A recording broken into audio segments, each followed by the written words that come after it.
রাত পোহালেই শুরু হতে যাচ্ছে এসএসসি ও সমমানের পরীক্ষা।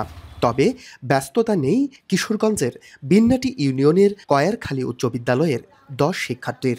স্কুলটিতে পরীক্ষা দেওয়ার কথা ছিল এই ১০ জনেরই।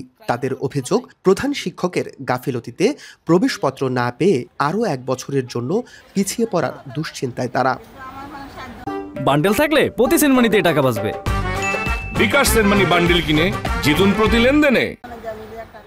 বুধবার সন্ধ্যায় এ ঘটনায় উপজেলা নির্বাহী কর্মকর্তা ও সদর থানায় লিখিত অভিযোগ দিয়েছেন বিদ্যালয়ের এক শিক্ষার্থীর অভিভাবক। তাদের অভিযোগ, ফরম পূরণের ফি বাবদ প্রতিটি পরীক্ষার্থীর কাছ থেকে ৩,৫০০ টাকা করে নেয় বিদ্যালয় কর্তৃপক্ষ। তবে প্রবেশপত্র পেতে দেরি হওয়ায় কয়েকদিন আগে জানতে চাইলে আশ্বস্ত করেন প্রধান শিক্ষক। তাতেও মেলেনি পরীক্ষা দেওয়ার মূল্যবান কাগজটি।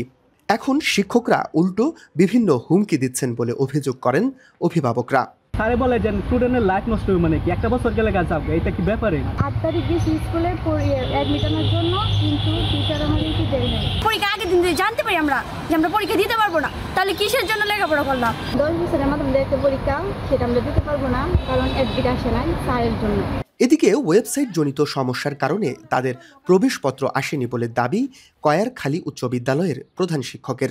ওয়েবসাইট না খোলার কারণে আমি পাচ্ছি না। অধিদপ্তরের একজন লোকের সাথে আমি যোগাযোগ করছি।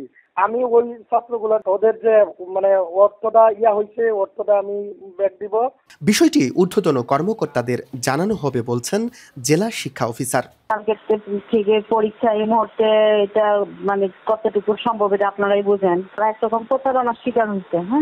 টাকা পয়সা নিচ্ছে ঠিকই, কিন্তু ফর্ম ফিল আপ করে নাই। ঊর্ধ্বতন কর্তৃপক্ষের সাথে কথা বলবো, সে অনুযায়ী পরে ব্যবস্থা নেব। এই ঘটনায় জড়িতদের বিচারের আওতায় আনার দাবি অভিভাবকদের। মশিউর কায়েস, এখন কিশোরগঞ্জ।